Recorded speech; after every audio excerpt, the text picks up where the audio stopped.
Aujourd'hui dans Good Comics, on vous parle du 3e tome de Reckless. Il s'appelle Éliminer les monstres. C'est le 3e volet, le 3e opus de Reckless qui met en scène le personnage de Ethan Reckless. C'est signé Ed Brubaker et Sean Phillips et c'est une nouvelle fois une masterclass dans le sens où à chaque tome on pousse le curseur un petit peu plus haut. Maintenant qu'on connaît les personnages et maintenant qu'on s'y est attaché, maintenant qu'on connaît cet univers à la fois poisseux de cette Amérique un peu sombre, un peu glauque et qu'on connaît à travers les films et pour ceux qui ont habité aux États-Unis ou voyagé dans des banlieues peu recommandables de Los Angeles ou ailleurs, eh bien, on y découvre une Amérique pas très reluisante. Dans ce 3e opus, il y a plein de choses absolument géniales. Évidemment que l'écriture, elle est ciselée, évidemment que le dessin est flamboyant. On connaît, c'est la marque de fabrique de ces deux auteurs qui ont tellement bien travaillé ensemble, vous le savez, aussi bien sur Criminal, sur Fatal, sur Incognito et plein d'autres séries. Leur œuvre parue chez Delcourt est tout simplement exceptionnel. Reckless, c'est l'histoire d'un gars qui s'appelle Ethan Reckless, qui habite dans un vieux cinéma désaffecté et qui va devenir c'est un ancien de l'FBI et en fait il va rendre des services, voilà, on lui donne de l'argent et lui c'est un peu un homme de main, c'est un peu un enquêteur, c'est un peu quelqu'un qui résout des problèmes, qui retrouve des gens. Évidemment les gens qui l'embauchent c'est pas forcément des gens très recommandables, mais lui il s'en fout, il prend ce qu'il a à faire et il est tout simplement ravi de pouvoir rendre service contre quelques billets, ce qui lui permet de ne pas travailler pendant quelques temps et ce qui lui permet évidemment de continuer à vivre. Il cohabite avec Anna, qui était son employée et qui devient son amie, une amie en tout bien tout honneur. Il la protège, hein, elle est jeune, elle est passionnée de cinéma et c'est ce qui les rapproche.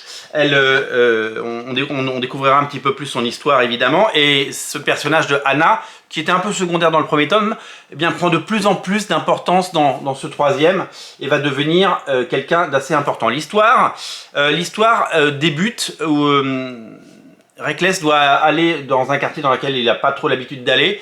Et il va se confronter à des affaires évidemment un peu mafieuses, d'attribution de terrain pour construire des centres commerciaux, de gens qui ont été chassés, de politiques qui disparaissent et qui sont intimidés et qui véritablement on paye au prix de leur vie des décisions qu'ils prennent parce que certaines personnes avec des intérêts notamment financiers beaucoup plus grands et des ressources pour pouvoir faire disparaître les gens sont impliquées. C'est absolument génial. La force de ce récit, c'est à chaque fois de nous proposer une nouvelle enquête, une sorte de problème à résoudre, qui n'est que le filigrane, si vous voulez, qui n'est que le prétexte à nous raconter des tranches de vie et à nous faire connaître un petit peu plus sur ces personnages, à la fois Ethan Reckless et Anna, puisque à chaque tome, on apprend à les connaître et à chaque tome, on apprend à les découvrir. Ce récit se passe en 1988, il y a un nouveau saut dans le temps. Le premier c'était 81, le deuxième c'était 85-88. Les personnages ont vieilli, les personnages ont mûri. On le voit sur le personnage d'Anna qui a toujours cette couleur de cheveux si particulière, mais qui n'a plus la même coiffure et qui a grandi tout simplement, puisqu'elle n'est plus la jeune étudiante qu'elle était dans le premier tome, mais que c'est devenu une femme, et on le découvrira évidemment également dans le 4e tome dont on parlera certainement sur cette chaîne si tout va bien. J'ai pris un plaisir fou à lire ce tome 3. Je l'ai dévoré, évidemment.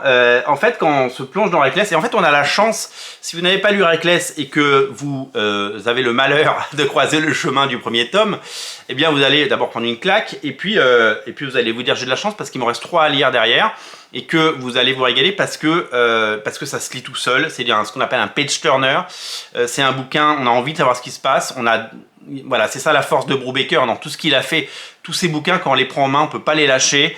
Parce que la force du récit, la force des dialogues, il faut noter également, et je salue ici la très belle traduction, puisque les traductions et adaptations françaises sont magnifiquement faites. C'est Alex Nikolovitch Rantigna qui fait les traductions. C'est un des meilleurs traducteurs en France et je pense qu'une nouvelle fois, Delcourt a confié à la meilleure équipe possible l'adaptation de ce récit qui fera date. Voilà, donc le 3e tome tient ses promesses. Il est encore mieux. Moi, je l'ai dit quand j'ai lu le tome 2. Le premier, j'ai vraiment bien aimé. Le tome 2, j'ai adoré. Le tome 3, j'ai encore plus aimé. À chaque tome, c'est toujours génial. On se demande au début, tiens, c'est quoi l'enquête du jour? C'est quoi, qu'est-ce qui va se passer? Et quelles conséquences ça va avoir sur sa vie?